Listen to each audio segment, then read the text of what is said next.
இது பாலக்கீரை தானே, இதெல்லாம் நல்லா இருக்குமா, அது சட்னியா, வேணாண்டப்பா இந்த வீடியோ பார்க்க வேண்டாம் அப்படின்னு மட்டும் நினச்சிடாதீங்க. Hi friends, welcome to cook with Sangeetha. இன்னைக்கு நம்ம பார்க்க போகிறது ரொம்ப ஹெல்த்தியான ரெசிபி. ஆமாங்க, கீரை யாருக்கெல்லாம் பிடிக்காதோ அவங்களுக்கு கீரை சாப்பிட்ற வகையில் இன்னைக்கு பாலக்கீரை சட்னி தான் செஞ்சு காட்ட போகிறேன். பாலக்கீரைனாலே பாலக்கீரை கடையல், பாலக்கீரை கூட்டு அப்படி இப்படி தான் செய்வோம். ஆனால் இந்த சங்கீதா பிள்ளை இருக்காலே இதில் சட்னி செஞ்சு காட்ட போகிறாங்க. அவ்வளோ சூப்பராக இருக்கும். சங்கீதா பிள்ளையை நம்பினீங்கன்னா ஒரே ஒரு வாட்டி இந்த சட்னி செஞ்சு பாருங்கள். அப்புறம் எப்பயுமே நீங்கள் தொடர்ந்து செய்வீங்க. அது மட்டும் இல்லை, இந்த சட்னியோட ஸ்பெஷல் பார்த்தீங்கன்னா டிஃபனுக்கும் வச்சு சாப்பிட்லாம், சாதத்துக்கும் வச்சு சாப்பிட்லாம். சும்மா சொல்லிலிங்க, நிஜமாக சொல்கிறேன். ஏன்னா நான் அடிக்கடி செய்வேன். என் பையன்லாம் கீரை சாப்பிட மாட்டான். பட் இந்த மாதிரிலாம் செஞ்சு கொடுக்கும்போது ரொம்ப ருசிச்சு சாப்பிடுவாங்க. ஆனால் எளிமையான முறையில் இன்னைக்கு சங்கீதா ஸ்டைலில் செஞ்சு காட்ட போகிறேன். நம்ம சேனலை யாரெல்லாம் இன்னும் சப்ஸ்கிரைப் பண்ணலையோ சப்ஸ்கிரைப் பண்ணுங்கள். ப்ளீஸ் கீழே இருக்கிற பெல் பட்டனில் மறக்காமல் ஆள் கொடுங்க. அப்போ தான் நான் போகிற வீடியோ உங்களுக்கு உடனே வரும். வாங்க இப்போ எப்படி செய்கிறதுன்னு பார்க்கலாம். இப்போது பாலக் சட்னி செய்கிறதுக்கு ஸ்டவ் ஆன் பண்ணி ஒரு பாத்திரம் வச்சுட்டேங்க. அடுப்பை இப்போ கம்மியாக வச்சுக்கோங்க. இதுலேயே 1 டீஸ்பூன் கடலைப்பருப்பு போட்டுக்கலாங்க, 1 டீஸ்பூன் உளுத்தம்பருப்பும் போட்டுக்கலாங்க, 1 டீஸ்பூன் ஜீரகமும் போட்டுக்கலாங்க. ஜீரக வாசம் பிடிக்கும்னா நீங்கள் 1 டீஸ்பூன் போடுங்க, இல்லைன்னா அரை டீஸ்பூன் போடுங்க போதும். மல்லி விதை 1 டீஸ்பூன் போட்டுக்கலாங்க. நான் 1 டீஸ்பூன் சொன்ன அளவெல்லாம் இந்த டீஸ்பூனில் தான் எடுத்திருக்கேன். ஸோ நீங்களும் இதே மாதிரியே டீஸ்பூனில் எடுத்துக்கோங்க. இதுலேயே 5-6 வெந்தயமும் போட்டுக்கலாங்க. வெந்தயம் ரொம்ப கம்மியாக போடணும், அதிகமாக போட்டிங்கன்னா கசப்பாக இருக்கும். பட் கொஞ்சமாக போட்டிங்கன்னா அதுக்கு ஒரு தனி சுவை உண்டு. அடுப்பை நல்லா இப்போ மீடியமாக வச்சுக்கோங்க. இதை எல்லாத்தையும் நல்லா செவக்கிற அளவுக்கு வறுத்துக்கலாங்க. இதை எண்ணெய் ஊற்றாமல் தாங்க வறுத்துக்கணும். இன்றைக்கி 1 கட் பாலக் எடுத்திருக்கேன், அதுக்கு தகுந்த பொருட்கள் தான் போட்டிருக்கேன். இங்கே பாருங்கள், 1 கட்னா அப்படியே 1 கைப்பிடி இருக்கும். விடாமல் நல்லா கிளறி கொடுங்க. அடுப்பை நல்லா கொஞ்சம் ஜாக்கிரதையாக பார்த்து வச்சுக்கோங்க. ரொம்ப கம்மியாக வச்சு வறுக்கும் போது தான் இது நல்லா செவக்கும். அதிகமாக வச்சிங்கன்னா தீஞ்ச மாதிரி ஆகிடும், தீஞ்சிச்சுன்னா கசப்பாயிடும் சட்னி. என்னடாப்பா பாலக்கீரையில் சட்னியா அப்படின்னு நீங்கள் நினைக்கலாம். ஒரே ஒரு வாட்டி செஞ்சு பாருங்கள், அப்புறமா நீங்கள் எப்பயுமே இந்த மாதிரி செய்வீங்க. எப்பயுமே நம்ம பாலக்கீரை வாங்கினா என்ன பண்ணுவோம், பாலக்கீரை பன்னீர் செய்வோம், பாலக்கீரை கூட்டு செய்வோம், பாலக்கீரை கடையிலும் பண்ணுவோம். பட் சட்னி அதிகமாக பண்ணியிருக்க மாட்டீங்க. இது செய்கிறது ரொம்ப ஈஸி. அதாவது ஃபாஸ்ட்டாக செஞ்சிடலாம். டேஸ்ட்டும் அந்த அளவுக்கு சூப்பராக இருக்கும். அதாவது கீரை பிடிக்காதவங்க கூட இந்த மாதிரி செஞ்சு கொடுத்தீங்கன்னா ரொம்ப விரும்பி சாப்பிடுவாங்க. மெயினாக சின்ன குழந்தைங்க இருக்கிற வீட்டில் இந்த மாதிரி செஞ்சு கொடுங்க, அவங்க சூப்பராக சாப்பிடுவாங்க. பாருங்கள், நல்லா வாசனை வருது. இந்த அளவுக்கு செவந்தா போதும். இப்போ இது உடனே வேற ஒரு பிளேட்டுக்கு மாற்றி வச்சிடலாங்க. இதை அப்படியே ஒரு பக்கம் வச்சுடுங்க, நல்லா ஆறட்டும். இப்போ இதிலே 1 டீஸ்பூன் எண்ணெய் விட்டுக்கலாங்க. நான் தேங்காய் எண்ணெய் தாங்க விடுறேன். நான் தேங்காய் எண்ணெய் ஊற்றிருக்கேன். நீங்கள் ரெகுலராக என்ன எண்ணெயில் சமைப்பீங்களோ அந்த எண்ணெய் வேணாலும் யூஸ் பண்ணிக்கலாம். காஞ்ச மிளகாய் 7 எடுத்து வச்சுருக்கேன், அதுவும் இதிலே போட்டுக்கலாம். நீங்கள் உங்கள் காரத்துக்கு ஏற்ப போட்டுக்கோங்க. இப்போ இதை செவக்க வறுத்துக்கலாங்க. அடுப்பை நல்லா இப்போ ஃபுல்லாக கம்மி பண்ணிவிடுங்க. இன்றைக்கி வெங்காயம் பூண்டு இல்லாமல் இந்த சட்னி செய்கிறோம். ஸோ ஒரு சிலர் கேட்டிருந்தீங்க.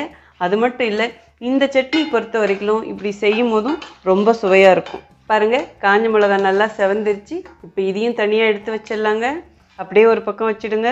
பாருங்கள், 1 கட் பாலக்கீரை எடுத்து அதை நல்லா கழுவிட்டு தண்ணி இல்லாமல் வடித்து எடுத்து வச்சுருக்கேன். இப்போது இந்த கீரையும் இந்த பேன்லேயே போட்டுக்கலாங்க. அடுப்பணல் கம்மியாகவே இருக்கட்டும். இதுலேயே 1/4 டீஸ்பூன் மஞ்சள் பொடி போட்டுக்கலாங்க. இந்த மஞ்சள் பொடி போடும் போதும் இந்த கீரையோட கலர் மாறாமல் இருக்கும். அதாவது நல்லா பச்சையாகவே இருக்கும். பச்சையாக இருந்து இப்போ என்ன சங்கீதா பண்ண போகிறோம் அப்படின்னு நீங்கள் நினைக்கலாம். பச்சையாக இருந்ததுன்னா கீரையில் இருக்கிற சத்து நமக்கு முழுமையாக கிடைக்கும். இப்போ எல்லாத்தையும் ஒன்று சேர்த்து கிளறிக்கலாங்க. இந்த கீரையை 2 to 3 நிமிஷம் வதக்கினா போதும். ஜஸ்ட் அப்படியே சுருங்கணும், அந்த கீரையோட பச்சை மணம் போகணும். அடுப்பணல் மீடியமாக வச்சுக்கோங்க. இந்த சூடு பட்டாலே அப்படியே கீரை சுருங்கிடுங்க. பாருங்கள், அப்படியே சுருங்கிடுச்சு. ஸோ கீரை சுருங்கிறதுக்கு ஒரு 2 நிமிஷம் ஆகும். இன்னும் 1 நிமிஷம் நம்ம வதக்கினோமா போதும். கீரை நல்லா சுருங்கிடுச்சு, பச்சை மணம் போகிற அளவுக்கு வதக்கியாச்சு. அதே மாதிரி கீரையோட பச்சை கலரும் மாறல பாருங்கள். இதுதான் ரொம்ப முக்கியம். ஸோ இந்த அளவுக்கு வதக்கினா போதுங்க. இப்போ இது உடனே வேற ஒரு பிளேட்டுக்கு மாற்றி வச்சிடலாங்க. இது அப்படியே நல்லா ஆறட்டுங்க, ஒரு பக்கமாக வச்சுடுங்க. இப்போ மீதி தேவையானதும் இதே பேன்லேயே வதக்கலாங்க. பெருசாக 2 தக்காளி எடுத்து கட் பண்ணி வச்சுருக்கேன், அதுவும் இதிலே போட்டுக்கலாம். இதிலே சின்னதாக ஒரு துண்டு புளியும் போட்டுக்கலாங்க. புளி ரொம்ப கம்மியாக போடுங்க, ஏன்னா தக்காளி அதிகமாக போட்டிருக்கோம். ரொம்ப புளிப்பாக இருந்தாலும் நல்லா இருக்காதுங்க. இப்போ அடுப்பை நல்லா மீடியமாக வச்சுக்கோங்க. ஒரே ஒரு பச்சை மிளகாய் எடுத்திருக்கேன், அதை அப்படியே உடச்சி போட்டுடலாம். இப்போ அடுப்பை நல்லா மீடியமாக வச்சுட்டு இதை எல்லாத்தையும் ஒன்று சேர்த்து கிளறி கொடுங்க. இது எல்லாத்தையும் பச்சை மணம் போகிற வரைக்கும் வதக்கணுங்க. நான் எங்கெல்லாம் காரம் போட்டனோ அங்கே உங்களுக்கு தகுந்த மாதிரி போட்டுக்கோங்க. தக்காளி இந்த அளவுக்கு வதக்கினா போதுங்க. இப்போ இதையும் பிளேட்டில் மாற்றி வச்சிடலாங்க. இப்போ இது நல்லா ஆறட்டுங்க. அதுக்கப்புறம் எப்படி அரைக்கிறதுன்னு பார்க்கலாம். இப்போது நம்ம வறுத்ததெல்லாம் அரைச்சிக்கலாங்க. அதுக்கு ஒரு மிக்சி ஜார் எடுத்துக்கோங்க. ஃபஸ்ட்டு ட்ரையாக வறுத்தது போட்டுக்கலாங்க. இதை முதல்ல பொடி பண்ணி எடுத்துகிட்டு வந்துடுறேங்க. பாருங்கள், இந்த மாதிரி கொரகொரப்பாக பொடிச்சு எடுத்துக்கணும். இப்போ இதுலேயே நம்ம வதக்கி வச்ச கீரை, தக்காளி இதையும் போட்டுக்கலாங்க. இந்த சட்னிக்கு தேவையான அளவு உப்பு போட்டுக்கலாங்க. இப்போது கொஞ்சமாக தண்ணியும் விட்டுக்கலாங்க. அதாவது சட்னியோட திக்னஸ் உங்களுக்கு எப்படி வேணுமோ அதுக்கு தகுந்த மாதிரி தண்ணி ஊற்றிக்கோங்க. இப்போ இது கொரகொரப்பாக அரைச்சி எடுத்துகிட்டு வந்துடுறேங்க. இந்த மாதிரி அரைச்சிக்கிட்டா போதுங்க. வாங்க இப்போ இந்த சட்னிக்கு ஒரு தாளிப்பும் கொடுத்துடலாம். இப்போது நம்ம சட்னி தாளிக்கிறதுக்கு ஸ்டவ் ஆன் பண்ணி ஒரு பாத்திரம் வச்சுட்டேங்க. தேவையான அளவு எண்ணெய் ஊற்றிக்கலாங்க. அடுப்பை நல்லா மீடியமாக வச்சுக்கோங்க. இதிலே 1 டீஸ்பூன் கடுகும் போட்டுக்கலாங்க. நீங்கள் விருப்பப்பட்டால் 2 பல் பூண்டும் இதில் தட்டி போட்டுக்கலாம். பட் நான் வந்து இன்றைக்கி போடல. கடுகு பொரியுதுங்க. இதிலே உளுத்தம்பருப்பு 1 டீஸ்பூன் போட்டுடலாம். இதையும் சேர்த்து கிளறி கொடுங்க. இந்த உளுத்தம்பருப்பும் லேசாக செவக்கட்டுங்க. பாருங்கள், உளுத்தம்பருப்பு இந்த அளவுக்கு செவந்தால் போதும். இதிலே 1/4 டீஸ்பூன் பெருங்காய பொடி போட்டுக்கலாங்க. இதையும் சேர்த்து கிளறி கொடுங்க. இப்போ ஸ்டவ் ஆஃப் பண்ணிடலாங்க. இப்போது நம்ம அரைச்சி வச்ச சட்னியை இதிலே ஊற்றிடலாங்க. இப்போது எல்லாத்தையும் நல்லா மிக்ஸ் பண்ணி கொடுங்க. சூப்பரான ஹெல்த்தியான ஒரு சட்னிங்க. செம்ம டேஸ்ட்டாக இருக்கும் அப்படியே. ஏன்னா அதுக்கு அரைச்சி போட்ட மசாலா அந்த மாதிரி. ஸோ மிக்ஸ் பண்ணிவிட்டு உப்பு கரெக்டாக இருக்கான்னு பார்த்துக்கோங்க. உங்களுக்கு தகுந்த மாதிரி அட்ஜஸ்ட் பண்ணிக்கோங்க. அவ்வளோதாங்க, சூப்பராக ரொம்ப ஹெல்த்தியான நம்ம பாலக் சட்னி ரெடி ஆயிடுச்சு. வாங்க இப்போ எப்படி இருக்குன்னு டேஸ்ட் பார்த்தலாம். பாருங்கள், இந்த சட்னியை நம்ம டிஃபனுக்கும் வச்சு சாப்பிட்லாம். அதாவது இட்லி, தோசை, சப்பாத்திக்கும், ஈவன் சாதத்துக்கும் சாப்பிட்லாம். இப்போ சாதத்துக்கு எப்படி சாப்பிட்லாங்கிறதும் காட்டுறேன். ஒயிட் ரைஸ் எடுத்து அதை நல்லா ஆற வச்சுருக்கேன். 1 டீஸ்பூன் மேலே அப்படியே எண்ணெய் விட்டுக்கலாங்க. நீங்கள் இது லஞ்ச் பாக்ஸுக்கு கூட கொடுத்து விடலாம். லஞ்ச் பாக்ஸுக்கு நம்ம போட்டு வச்சிட்டோம். இதை மிக்ஸ் பண்ணணும். ஸோ கரண்டி வச்சு நல்லா மிக்ஸ் பண்ணிவிட்டு லஞ்ச் பாக்ஸில் வச்சு கொடுத்துருங்க. அதுவும் சூப்பராக இருக்கும். நான் வந்து இன்றைக்கி கையில் பிசைஞ்சு உங்ககிட்ட சாப்பிட்டு காட்ட போகிறேன். ஏன்னா இந்த மாதிரி சாப்பிடும் போதும் அதுக்கு ஒரு சுவை உண்டு. ஸோ அதனால் நான் அப்படியே மிக்ஸ் பண்ணாமல் அப்படியே வச்சுருக்கேன். ஃபஸ்ட்டு உங்களுக்கு தேவையான டிப்ஸ் கொடுத்துட்றேன். நிறைய பேர் நினைக்கலாம், பாலக்கீரையில் சட்னியா, இதெல்லாம் நல்லா இருக்குமா, வேணாம் நம்ம செய்ய வேண்டாம் அப்படின்னு கண்டிப்பாக நினைப்பீங்க. ஏன்னா நானும் நினச்சிருக்கேன்.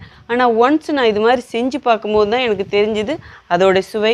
ரொம்ப ரொம்ப ஹெல்த்தி, சீக்கிரமாகவும் செஞ்சிடலாம். இதே பாலக்கீரையில் வேறு எந்த மெத்தடில் செஞ்சாலும் லேட் ஆகும். அது மட்டும் இல்லை, இந்த கீரையில் இருக்கிற விட்டமின்ஸும் போயிடும். இந்த கீரையை இன்றைக்கி நம்ம 3 நிமிஷம் தான் வதக்கியிருக்கோம். ஸோ அப்போ நீங்களே பார்த்துக்கோங்க, அந்த கீரையோட விட்டமின்ஸ் இதுலேயே இருக்கும், நமக்கு முழுசாக கிடைக்கும். மெயின் வந்து எந்த ஒரு பொருளையும் நம்ம சாப்பிடும் போதும் ரொம்ப அதிகமாக வேக வைக்கும் போதும் அதில் இருக்க விட்டமின்ஸ்லாம் போயிடும். ஸோ கீரை சாப்பிட்றதே அதில் இருக்கிற விட்டமின்ஸ்லாம் நமக்கு கிடைக்கணுங்கிறதுனால தான் மெயினாக வளர்கிற குழந்தைங்களுக்கெல்லாம் கொடுக்கறது ரொம்ப ரொம்ப நல்லது. ஸோ கண்டிப்பாக இந்த மாதிரி ட்ரை பண்ணுங்கள். அதே மாதிரி இதுக்கு மெயினான டிப்ஸ் என்னன்னு கேட்டிங்கன்னா, இந்த கீரையை வதக்கிற விதம். ஸோ ரொம்ப ஓவராக வதக்குனிங்கன்னா நம்ம செய்கிறதே வேஸ்ட்டு, அந்த விட்டமின்ஸ் நமக்கு கிடைக்காது. அதே மாதிரி இதில் நிறைய சத்து இருக்குது. உங்களுக்கு ரத்த சோகையா, ரத்தம் கம்மியாக இருக்கா உடம்புல, ஸோ கண்டிப்பாக இந்த கீரை வந்து ரத்தத்தை அதிகப்படுத்தும். நீங்கள் வேணால் இதை அடிக்கடி செஞ்சு பாருங்கள், அப்புறம் நீங்களே சொல்லுவீங்க. இதே மாதிரியே தான் பாலக்கீரையை செஞ்சு சாப்பிடணும்னு நான் சொல்ல மாட்டேன். ஈவன் நீங்கள் ஜூஸ் கூட போட்டு குடிக்கலாம் பாலக்கீரையை. அது மாதிரி நிறைய பெனிஃபிட் இருக்குங்க. இந்த கீரையோட மகத்துவத்தை சொல்லணுன்னா சொல்லிக்கிட்டே போகலாம். ஸோ உங்களுக்கு தெரியாது கிடையாது. பட் இந்த கீரையை எந்த மெத்தடில் செஞ்சு சாப்பிடணுங்கிறதான் உங்களுக்கு நான் காமிச்சிருக்கேன். ரொம்ப ரொம்ப ஈஸி. அதே மாதிரி டிஃபனுக்கும் சாப்பிட்லாம், சாதத்துக்கும் வச்சு சாப்பிட்லாம். எனக்கு கேட்டால் டிஃபனை விட இதை சாதத்துக்கு வச்சு சாப்பிட்டு பாருங்கள், அவ்வளோ அருமையாக இருக்கும். ஏன்னா நம்ம இதுக்கு போட்ட பொருட்களும் அதே மாதிரி செஞ்ச மெத்தடும் நமக்கு அவ்வளோ ஒரு சுவையை கொடுக்கும். வீடியோவில் நான் எடுத்த கீரைக்கு என்ன அளவு சொன்னனோ மற்ற பொருட்களும் அதே அளவே போடுங்க, அப்போ தான் சுவை கரெக்டாக வரும். இப்போ நான் சொன்ன டிப்ஸை மட்டும் ஃபாலோ பண்ணி செய்யுங்க, ரொம்ப சூப்பராக வரும். இப்போ எப்படி இருக்குன்னு டேஸ்ட் பார்த்தலாம். ஃபஸ்ட்டு இந்த சட்னியை நான் உங்களுக்கு சும்மாவே டேஸ்ட் பண்ணி காட்டுறேன். வாவ், ஓ மை காட், அப்படியே நாக்குக்கு ருசியாக இருக்குது. நீங்கள் புளிச்சக்கீரைலாம் சாப்பிட்ருக்கீங்களா இல்லையான்னு தெரியல. ஒரு சிலர் சாப்பிட்ருப்பீங்க, ஒரு சிலர் சாப்பிட்ருக்க மாட்டீங்க. கிட்டத்தட்ட பார்த்தா அந்த ஒரு டேஸ்ட்டு வருது. புளிச்சக்கீரை இது வரைக்கும் நீங்கள் சாப்பிட்லாம், நான் ஒரு வாட்டி செஞ்சு காமிக்கிறேன். அந்த மாதிரி சாப்பிட்டு பாருங்கள், அவ்வளோ சுவையாக இருக்கும். ரொம்ப புளிப்பும் தெரியல, புளிப்பு இல்லாமே இருக்கல, இந்த வாசம் இருக்குது, அவ்வளோ சூப்பராக இருக்குது. வாவ், சும்மாவே சாப்பிடலாம். இதை துவையல்னும் சொல்லலாம், சட்னின்னு சொல்லலாம், கடையல்னு சொல்லலாம். அந்த அளவுக்கு டேஸ்ட்டாக இருக்குது. இதில் நம்ம பூண்டு போடல, வெங்காயம் போடல. நிஜமாக சொல்கிறேன், எந்த குறையுமே இதில் தெரியல. எல்லா சட்னியை விட இது சூப்பராக இருக்குன்னு சொல்லலாம். இப்போது கொஞ்சமாக சட்னி எடுத்து இங்கே பாருங்கள். ஓ மை காட், சூப்பர் வாசனை. அந்த வெந்தயம் லைட்டாக போட்ட பாருங்க, அங்கெல்லாம் இருக்குங்க விஷயம். இப்போ கை நிறைய எடுத்து வாய் நிறைய சாப்பிட்டு பார்த்துடலாங்க. ஆஹா, ஓ மை காட், சொல்ல வார்த்தையே இல்லை, செம்ம ருசியாக இருக்கு. ஓ மை காட், என்னால் நிறுத்த முடியாது, நான் டயட் தான், பட் அவ்வளோ சூப்பராக இருக்குது, நாக்குக்கு உனக்கையாக இருக்குன்னு சொல்லலாம். இந்த தாளிப்பில் ஒன்றுமே இல்லைங்க, கடுகு, பெருங்காயம், உளுத்தம்பருப்பு போட்டோம். அது என்ன ஒரு சுவை கொடுக்குதுங்க. ரொம்ப ரொம்ப சிம்பிள், ஆனால் பயங்கர டேஸ்ட்டாக இருக்கும். அதே மாதிரி நான் எப்படி வதக்கணும்னோ அந்த மாதிரி வதக்கணும். எல்லாத்தையும் ஒன்றா போட்டு வதக்கலை, அப்படியே தனித்தனியாக வதக்கணும் பாருங்க, அங்கே இருக்குது விஷயம். ஸோ அந்த மாதிரியும் செய்யுங்க.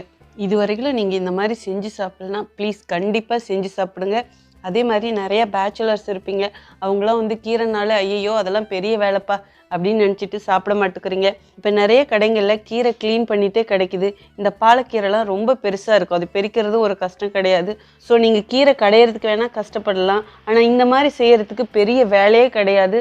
கண்டிப்பாக ட்ரை பண்ணி பாருங்கள், ஏன்னா கீரை உடம்புக்கு அவ்வளோ ஒரு சக்தியை கொடுக்கும். ஸோ எல்லாருமே இதே மாதிரியே செஞ்சு பார்த்துட்டு ப்ளீஸ் எப்படி இருக்குன்னு சொல்லிட்டு கமெண்ட் பாக்ஸில் சொல்லுங்கள். உங்களில் ஒரு சிலர் கேட்டிருந்தீங்க, அக்கா ஸ்கூல் ஓப்பன் பண்ணியாச்சு, பசங்களுக்கு ஸ்கூலுக்கு லஞ்ச் பாக்ஸுக்கு செஞ்சு கொடுக்குற மாதிரி ரெசிபி செஞ்சு காமிங்கன்னு கேட்டிருந்தீங்க. ஸோ உங்களுக்காகவே ரொம்ப ரொம்ப ஸ்பெஷலாக செஞ்சுருக்கேன். சிம்பிள் தான், ஆனால் ரொம்ப ரொம்ப ஸ்பெஷல். ஸோ நீங்களும் உங்கள் வீட்டில் இருக்கிற குழந்தைங்களுக்கு இந்த மாதிரி ஸ்கூலுக்கு செஞ்சு கொடுத்து அனுப்புங்க.